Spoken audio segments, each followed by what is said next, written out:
안녕하세요. W학원 대표 조수아입니다. 오늘은 예비 고2, 현재 고1학년 학부모님들을 위한 수시에 대한 입시에 대해서 안내를 좀 해드리려고 합니다. 편안한 마음으로 들으시고요. 사실은 말씀드릴 내용들이 너무너무 광범위하고 깊이 있게 드릴 말씀이 많이 있습니다. 하지만 오늘은 대략적인 내용만 말씀드릴게요. 전체적으로 흐름요.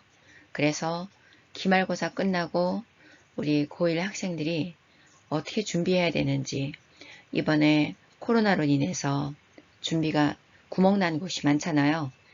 그래서 그걸 좀 메꾸려고요. 대략적인 것만 준비했습니다. 들으시고 참고하시고요. 학생들도 이거 꼭 들어야 됩니다. 학생들은 직접 어떤 준비를 해야 되는지, 자기한테 부족한 것이 무엇인지 파악하는 시간이 되고요. 어머님들도 어떻게 도와야 하는지 아셔야지 잘 도울 수 있는 그런 부분들이 있거든요. 제가 혼자 하는 것보다 어머님들이 관여하셔야 될 부분들이 좀 있습니다. 잘 들으시고 참고해 주시기 바랍니다. 먼저 정시, 2023 정시 서울대에서요. 지금까지는 정시에서 수능만 반영했어요.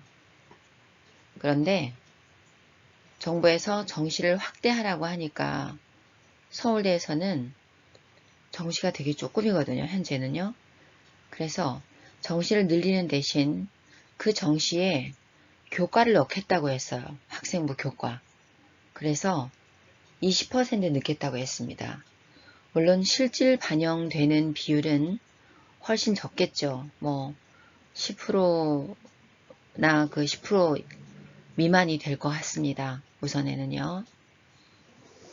그리고 지금 현재 각 대학교에 입시처장들, 교수들의 말을 좀 빌려보면은요. 서울대에서 정시에 교과를 넣는 거 이해가 간다고 굉장히 많이 고민한 흔적이 보인다고 얘기를 하고 있습니다. 즉, 다른 학교에서도 적용을 해보겠다는 생각인 것 같아요. 연대는 잘 모르겠어요. 대학마다 다르겠죠. 발표 나는 거 봐가면서 공부하기로 하고요. 오늘은 수시 위주로 말씀을 드리겠습니다.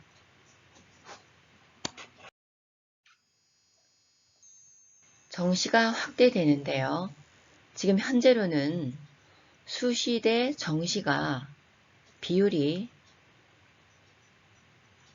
7대 3 또는 2.5 대 7.5 정도로 수시가 많아요. 수시가 전체의 70 내지 75%예요.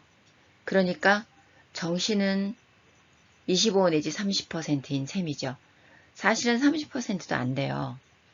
그런데 정시를 40% 이상으로 확대하라고.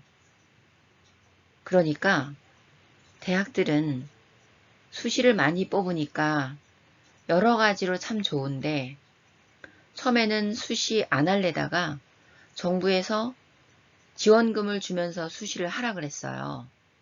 그러니까 수시를 많이 늘렸는데 늘리다 보니까 정말 좋은 거예요. 우리 학교에서 다른 학교로 편입해 나가는 학생들이 줄어든 거예요. 그 대학 가려고 노력을 했기 때문에, 노련한 학생들이 많기 때문에. 그래서 대학으로서는 좋았는데 이제 와서 정시를 늘리라고 하니까 대학들이 그냥 겨우겨우 늘려요. 지금 늘리지 않을 수 없죠. 지원금이 뭐 몇십억이 왔다 갔다 하니까요. 지금 현재로는요. 25 내지 30%지만 수시의 자격이 미달됐기 때문에 수능을 잘 못 봐서 미달돼서 못 뽑은 인원들이 있어요. 그 인원들을 정시로 가서 뽑는 수시 2월 인원이 있습니다. 그걸 다 합하면 현재 대학에 따라 다르지만 30% 정도인 학교들이 많아요. 그리고 정시가 40% 이상으로 됨에 따라서 역시 수시에서 2월 되는 인원이 오겠죠. 수능 최저를 못 맞춰서요. 그러면 실제로는 45 내지 50%까지 정시가 늘어난다고 보시면 됩니다. 그러니까 5대 5로요. 정시가 확실히 늘죠. 그러면 수시가 줍니다. 여러 가지로 생각해 볼 수 있겠지만 우수한 아이들이 정시로 빠져나가니까 수시에 오히려 유리한 학생들도 생기겠죠. 그리고 정시로 가면서도 교과에 좀 신경을 써야 되는 학생들도 생길 것이고요. 어쨌든 수시, 정시 둘 다 투 트랙으로 나갈 수밖에 없습니다. 지금 고1은요. 그리고 학생부 내용도 하나하나 신경 써서 자소서를 의식하면서 학생부를 작성해야 합니다. 물론 활동도 그렇고요. 부족한 부분은 또 궁금하신 거 말씀하시면 또 동영상 만들어서 설명을 해드리겠습니다. 오늘은 대략적인 거 수시에 대해서 주로 말씀드릴게요. 우선 수능 과목과 내신 과목에 대해서 말씀드릴게요. 수능 과목이 들어가는 것이요. 국어는 독서, 문학, 화작, 언매 다 필수였어요. 그러나 우리 고1들은요. 화법과 작문과 언어 매체가 선택 과목으로 바뀌었어요. 둘 중에 자기가 좋아하는 거, 잘하는 것만 선택하면 돼요. 그러니까 아이들 성적이 올라가겠죠. 그러니 변별력이 조금 떨어지는 경향이 있을 것 같습니다. 수학도요. 예전에 이과에서는 수학 1, 2하고 미적 확통 기하를 다 봤어요. 그런데 미적 확통 기하가 선택으로 바뀌었어요. 상위권에서는 미적 기하 중에 선택하게 되겠고요. 문과에서는 확통을 선택하게 되겠죠. 그런데 이 수학에서요. 수도권 중하위권 대학에서는 수도권에 있는 중하위권, 상위권 대학 말고요. 서울에 있는 상위권 말고 수도권에 있는 중하위권 대학에서는 꼭 미적 기하 아니고 확통을 선택해도 된다고 문을 열어놨습니다. 이과에서요. 뿐만 아니라 탐구 과목도 그래요. 수도권의 중하위권 대학에서요. 사탐과 탐 중에 아무거나 해도 된다. 라고 열어놨어요. 그러니까 예전에는 수학, 과학이 안 되는 아이들은 이과를 못 갔거든요. 그런데 이제 수도권의 중하위권 대학에서는 수학을 못해도, 확통만 해도, 과탐 못해도, 사탐만 해도 갈 수 있다는 거죠. 그러므로 전체적으로는 변별력이 조금 떨어진다고 볼 수 있겠어요. 예전처럼 불수능은 없을 것 같아요. 하지만 경쟁은 있기 때문에 해야 되겠죠. 이과 상위권에서는 과탐이 중요한 과목이 됐습니다. 자, 이제 수시에 대해서 좀 더 자세히 말씀드릴게요. 어머님들 정량평가와 정성평가란 말씀은 들어보셨죠? 간단히 말씀드리면 정량평가는 수치로만 평가하는 겁니다. 내신이면 내신, 수능이면 수능 이렇게요. 그에 비해서 정성평가라는 것은 이 아이의 역량이 어떤가, 전공을 어느 정도로 준비했는가, 앞으로 발전 가능성은 어떻고, 사회성은 어떻고, 인성이 사회성이거든요. 그리고 잠재력은 어느 정도로 있고, 우리 대학에 가서 어떻게 열심히 할 것인가, 충실하게. 그런 것들을 상대적으로 평가하는 평가입니다. 그리고 교과와 비교과에 대한 얘기도 들어보셨죠? 교과는 내신 성적이에요. 비교과는 내신 외에 다른 것들, 다른 활동들입니다. 출결, 봉사, 자율, 동아리, 뭐 진로 여러 가지요. 수시에서는요, 교과 전형도 있고 학생부 종합 전형도 있습니다. 교과 전형은 내신만 들어가요. 주로. 그런데 내신 성적이 아주 높은 학생들이 가고요. 안정적인 지원을 해요. 그리고 같은 등급이라도 대학에 따라서 내가 유리할 수도 있고 불리할 수도 있습니다. 대학에서 계산하는 법이 또 다른 데가 있어. 다른 각각인 학교들이 있어요. 입시 결과가 그 정량평가이기 때문에 결과에 따라서 그 전년도 결과에 따라서 지원을 하면 됩니다. 수능 최저학력 기준이 있는 경우가 많아요. 그래서 수능은 합해서 2등급, 과목별 2등급 또는 2개 합해서 5등급, 2개 합해서 4등급 이렇게 기준을 주어요. 수능 성적이 안 되면 수능 최저학력 기준에 미달될 경우는 떨어져요. 그런데 의외로 좀 이따가 또 말씀드리겠지만 수능 최저학력 기준에 안 될 학생들이 의외로 많이 있습니다. 그래서 여기에 최종 합격되는 아이들의 비율은 적게는 7%에서 많게는 30% 정도밖에 안 됩니다. 그러니까 거기서 못 뽑은 인원들이 정시로 넘어가는 수시 2월 인원이 발생합니다. 합격자의 내신의 폭이 좁아요. 그리고 성적으로만 하니까 간단하죠. 그래서 총은 합격이 많은 편이에요. 전국적으로는 모집 인원이 가장 많은데 수도권 서울은 많지 않습니다. 왜냐하면 내신이 안 좋죠. 우수한 학교들이 많기 때문에. 지방에서는 이 교과 전형으로 많이 가요. 교과 전형을 신설한 대학들도 있습니다. 학생부 종합 전형은 내신 성적이 물론 많이 들어가지만 교과보다는 낮아요. 소신 지원하죠. 평가 요소가 대학마다 달라요.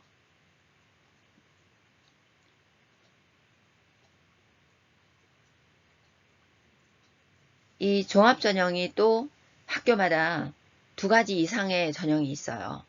2가지 이상이라는 것은 일반고 대상 그리고 자사 특목 대상 그 2가지를 다 뽑으려고 대학에서 각각 학교에 유리한 조건들을 내세운 종합 전형들이 있습니다.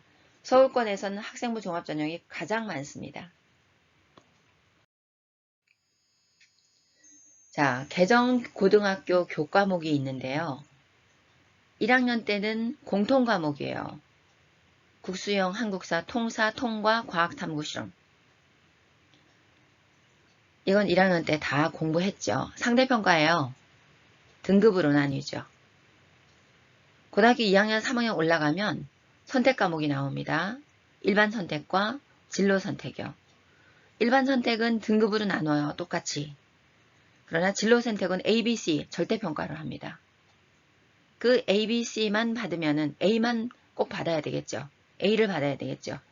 왜냐하면 대학에서는 얘가 우리 과의 진로를 선택해서 예를 들어서 경제학과를 선택했는데 경제수학을 학생이 선택을 했는데 B를 받았다. 그러면 얘는 자질이 부족하다고 보는 거죠. 그러므로 진로 선택 과목에서는 A를 일단 바꿔봐야 됩니다. 학교에 따라서 A의 숫자가 너무나 많으면 대학에서 그것을 또 비율로 나눠서 점수를 부여하는 학교들이 있습니다. 일단은 A를 받고요. 그리고 가장 좋은 것은 대학마다 기준이 다르겠지만 원점수를 높게 받는 것이 가장 좋습니다. 진로 선택이요. 자, 우리 어머님들이요. 성적표에 대해서 일반고는 1등급을 받아도 원점수 94점이면 아주 어려운 킬러 문제 2문제를 틀린 학생입니다. 그래서 일반고에서는 1등급을 받아도 대학들이 외고나 자사고 1등급하고 차등을 둡니다. 외고 자사고는요.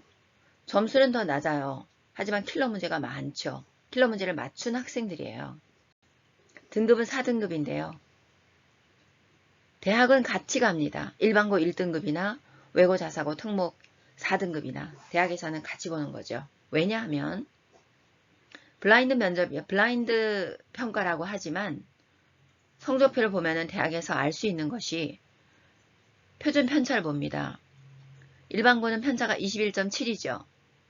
그래서 밑에서 보시면 일반고는 잘하는 학생과 못하는 학생이 고루 분포되어 있어요. 골고루. 그러니까 여기 있는 점수와 폭이 넓은 거죠. 그래서 표준 편차가 큰 겁니다. 그런데 외고 자사고는 잘하는 아이들의 폭이 좁아요. 여기는 특목이에요. 표준 편차가 적은 거죠. 그러니까 얘네들은 공부 잘하는 학교에서 왔으니까 등급이 4등급이라도 일반고 1등급보다 더 잘하는구나 라고 평가를 합니다. 표준 편차를 보면은 어떤 종류의 학교인지 알 수 있겠죠.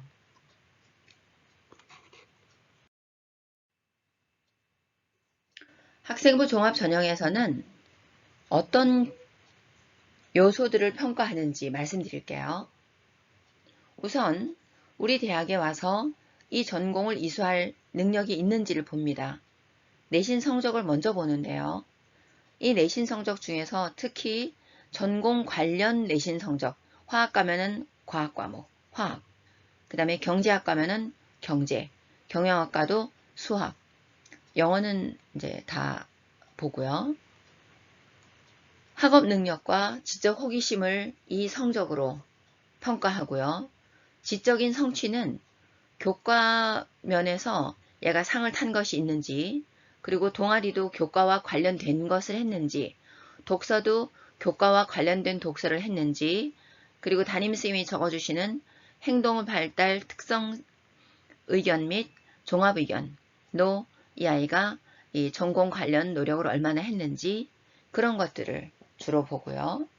그리고 탐구 능력은 진로 희망을 봅니다.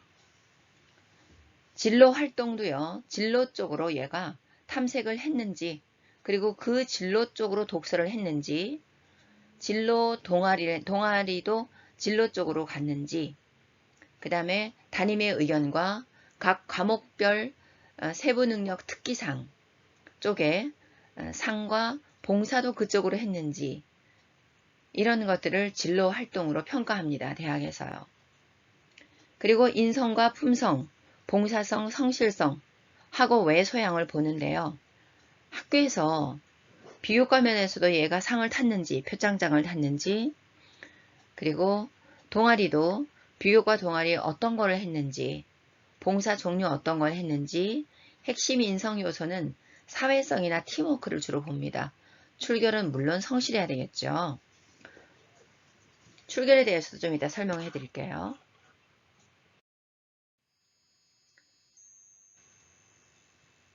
현재 고3과 그리고 우리 고1, 2가 달라지는 것이 있습니다. 출결사항에서 무단이었는데 이제 미인정이 있거든요. 미인정은 무단 결석입니다. 그리고 진로 희망사항이 이제 그 희망 사유랑 이런 게 삭제돼서 아이들이 진로를 변경하더라도 조금의 소명만 있으면 자소서에 소명을 하고 또 면접 때 질문이 나옵니다. 그때 설명을 좀 해드리면 되고요. 진로희망이 창체 진로 활동의 특기사항에 기재를 하게 됩니다. 그러니까 대학에서는 이 아이의 진로가 변경될 수 있다는 것을 이해하고 있다는 거죠.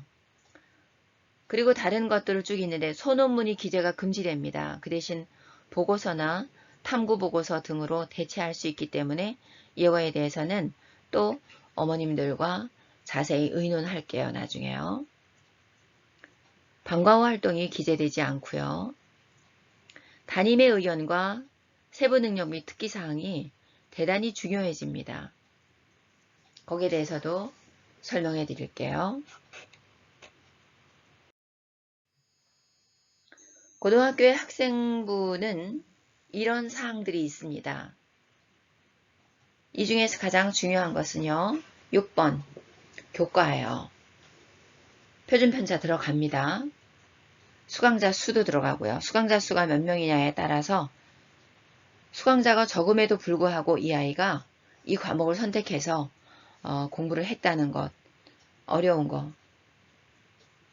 인문계에서는 경제고요. 자연계에서는 물리 과목 수강자 수가 적거든요. 그런데도 이 아이가 그거를 선택해서 공부를 했으면 대학에서 약간 평가를 좋게 해주는 것이 있습니다. 세부 능력 및 특기사항 굉장히 중요합니다. 학과 선생님하고도 잘 지내야 되고요. 어필을 많이 해야 돼요. 8번에 행동 특성 및 종합의견 담임선생님이 써주시거든요. 이런 내용들을 써줍니다.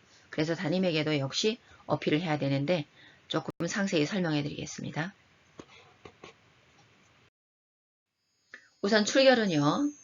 미인정이 있으면 안 됩니다. 미인정은 무단결석이거든요. 무단지각, 무단이에요.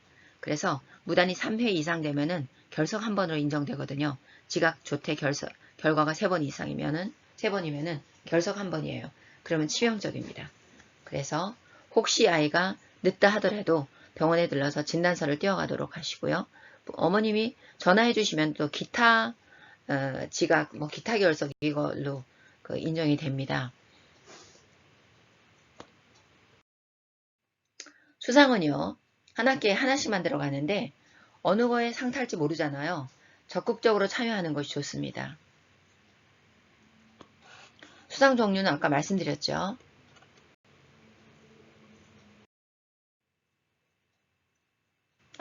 조금 전에 수상에 대해서는요. 재수할 학생이면 3학년 2학기 거도 다 들어가기 때문에 3학년 2학기 내신까지 열심히 해야 됩니다. 수상 내역으로 학생에 대한 여러 가지 능력을 평가합니다. 특기나 특기에 대한 노력, 그리고 잠재력 및 발전 가능성, 그래서 전공에 맞는가를 평가합니다.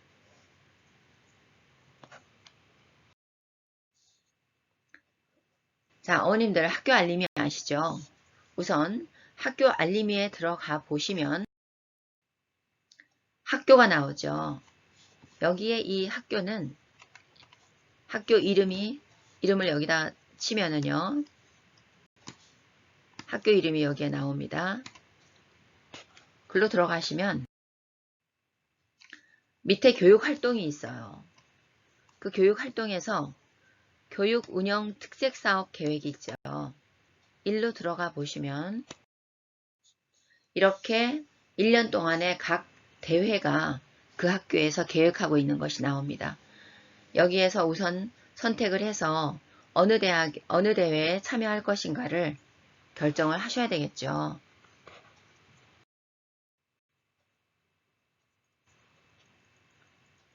여기에서 수상 비율이 몇 퍼센트 이내라고 다 기준이 나와 있습니다. 그렇기 때문에 자신 있는 거는 나가서 일단 상을 타놓는 것이 좋겠죠. 자격증은 생기부에 써도 반영은 안 됩니다. 대학에서는 이거 안 해줘요. 특성화고 외에는 안 들어갑니다. 그런데요. 외부 자격증이 이렇게 많아요. 근데 빨간 거는요. 우리가 과목별 세특에 활용할 수 있습니다. 태셋이나 매경이나 이런 거는 경제 과목에 들어가고요. 사회 과목에서. 리눅스 마스터 이것도 과학 과목이나 정보 쪽에 들어갈 수 있겠죠. 이런 것들이 들어갈 수 있습니다. 이런 자격증에 대해서요. 넘어갔는데 그 자격증들에 대해서는 학생들이 그 과목 선생님이나 담임선생님께 가서 선생님, 제가 이 자격증을 공부를 하려고 합니다. 책을 하나 추천해 주시기 바랍니다. 라고 말씀드리면 선생님들이 그래? 누구누구 같이 하니? 그럼 네, 친구 한 3명 정도 모아서요. 네, 누구누구랑 같이 이걸 준비 한번 해보려고 합니다. 자격증 안 따셔도 되거든요. 그 준비 과정을 선생님들이 기록하게 어필하시면 됩니다. 다음 창의적 체험활동 창체입니다. 우선 자동봉진 4가지가 있거든요. 자율활동, 봉사, 동아리, 진로 이렇게요. 그 중에 자율활동은 이런 것들이 들어갑니다. 주로 학교 행사도 되고요. 그리고 학교에서 하는 그 교육, 전교생이 다 참여하는 활동인데요. 이것도 열심히 참여하는 것이 좋습니다. 자소서에 적용할 수 있는 부분들이 있어요. 그리고 진로나 학업에 대해서 꾸준히 상담을 하세요. 담임선생님하고도 하고 학교 그 상담선생님하고도 하고요. 각 과목 선생님하고도 해도 돼요. 봉사는 총 80 내지 100여 시간이 적당한데요. 일단 실질적으로 도움이 되는 봉사를 하세요. 형식적인 거 말고요. 그리고 봉사활동의 동기와 그리고 봉사활동해서 내가 어떤 변화가 있었는지도 메모를 해 놓으셔야 돼요. 그리고 나의 재능과 특기를 보여주는 거 밑에 빨간 거 나와 있죠? 그거는 대학에서 좋아하는 봉사활동입니다. 그걸 통해서 나에게 어떤 변화가 있었는지 이런 거 자소서에 다 적용될 수 있거든요. 이런 것들을 우리 학원 카페에다 기록을 할 겁니다. 학생들은 활동해놓고 잊어버려요. 그래서 잊어버리기 전에 다 기록을 해놔야 됩니다. 봉사 실적은요. 하루 종일 해도 8시간 밖에 인정 안 해요. 평일날은 1시간밖에 안 하고요. 토요일 같은 때도 4시간, 4교시일 때는 4시간 인정하고요. 그러니까 학교 토요일은 이제 8시간이고요. 학교에서 4시간 그 4교시인 경우는 4시간만. 이런 것들은요. 나눔 포털과 VMS, 도볼 등에 기록할 수 있습니다.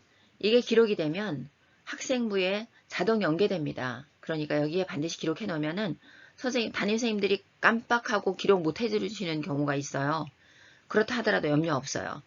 이거는 1년 지나서 작년에 했는데 우리 담임이 빠뜨렸다 이런 아이들이 있어요. 실제로 제가 고3 담임할 때도 아이들이 그러고 와요. 소용없어요. 못 넣어요. 그렇기 때문에 여기에 본인이 다 넣어버리세요. 동아리 활동입니다. 교과 관련 동아리나 진로 관련 동아리를 해야 되겠죠. 자율 동아리도요. 진로희망의 역사학자 같으면은요. 이런 동아리가 좋습니다. 멘토 멘티 동아리 상담도 있고요.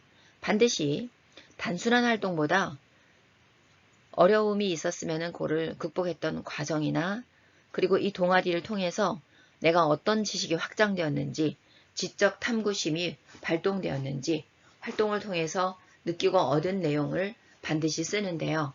이것도요. 이 동아리 관련 독서를 통해서 이렇게 지식 활동하고 거기에서 좀 더 적극적으로 활동하고 발표하고 이런 내용들이 들어가면 좋습니다. 그래서 자소서에 물론 적용할 수 있고요.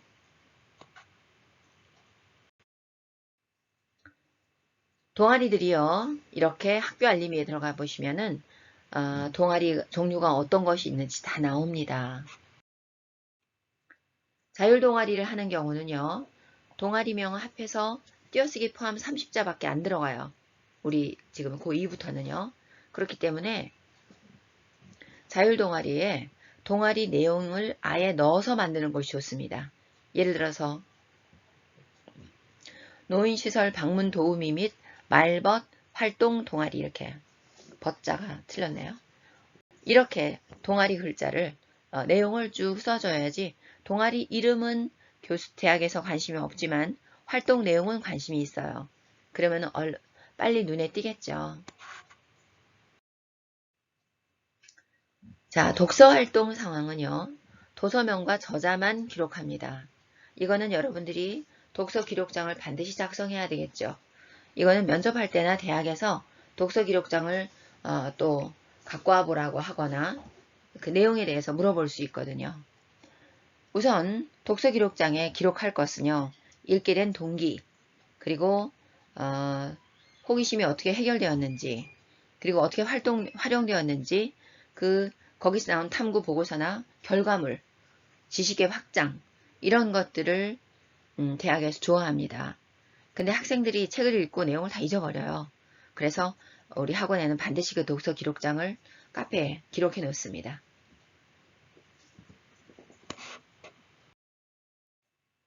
교과 학습 발달 사항인데요. 아까 보셨다시피 교과 과목 단위수가 나옵니다.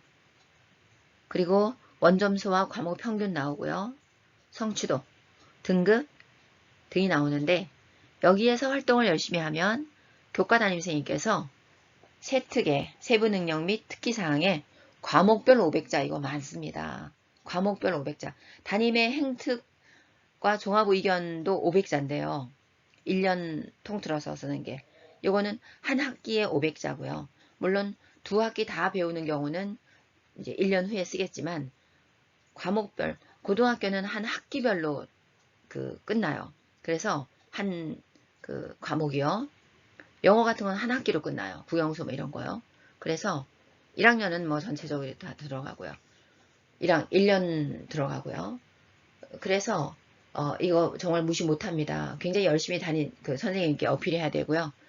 제가 학교에 있을 때 아이들이 어떤 남자애가 장미꽃을 갖고 왔어요. 스승의 날에 쑥스러워하면서 그 다음에 겨우 수업 시간에 들어가니까 그 아이가 눈에 띄더라고요. 그리고 아이들이 뭐 음료수 같은 거를 갖고 와요. 교무실에. 그러면 또 그 아이가 다음에 또 눈에 띄고요. 그리고 수업 끝나고 따라 나와서 꼭 질문하는 아이가 있어요. 복도에 나와서 또는 교탁에서요. 그런 아이들도 눈에 띕니다. 그래서 그런 걸 어필하는 것이 좋고요. 진로 선택 과목은 대학에서 세특을 보는 경우도 많아요. 어느 과목을 선택했는지를 주로 보는 경우도 많고요. 물론 A를 받아야 된다는 건 아까 얘기했죠. 말씀드렸죠. 세부 능력 및 특기사항, 줄여서 세특이라고 하는데요. 저는 이 세특을 지도할 때 학생들에게 교과서를 갖고 오게 해요. 다 잊어버렸잖아요. 세특은 기말에 쓰는데 그래서 교과서를 갖고 오게 해서 각 과목별 교과서의 목차를 다 보게 합니다. 그래서 어느 것이 관심이 있었니? 그리고 거기에서 어떻게 좀 더 탐구를 했는지, 그리고 어느 부분을 공부했는지, 그리고 호기심이 이게 글자가 틀렸는데요. 호기심이 생긴 부분이 뭐니? 그래서 그 호기심을 해결하기 위해서 어떤 노력을 했니? 그래서 얻은 결과는 뭐니? 그렇게 물어요. 그래서 이런 것들을 쓰는데 사실은 세특 한 과목 쓰는데 어떤 경우는 4시간이 걸려요. 그렇게 해서 학교에서 학생들에게 적어 오라고 하는 경우도 있고요. 그런 경우는 그래요. 학원에서 같이 합니다. 그리고 선생님이 직접 써주시는 경우도 있는데 그럴 때는 아까 말씀드린 것처럼 담임 과목 선생님께 어필을 해야 되겠죠. 수업 시간 태도 좋아야 되고요. 학습 능력 면에서도요. 수행평가도 열심히 해야 되겠죠. 수행평가에서 좀 더 주제를 잡아서 보고서까지 써내면은 굉장히 세특에 유리합니다. 그리고 토론활동 같은 거, 팀워크를 많이 봐요. 요즘은 혼자 잘난 것보다요. 같이 협동해서 얼마나 열심히 잘했는지, 못하는 친구가 어떻게 끌어줬는지, 리더를 어떻게 했는지 이런 것들을 전체적으로 평가합니다. 자, 또 말씀드릴게요. 알림에 들어가시면은 교육 활동이 있죠. 그래서 여기에 두 번째, 교과별, 이 색깔이 잘 안 보이죠? 색깔을 다시. 교과별, 학년별 교과 진도 운영 계획이 있죠, 여기에.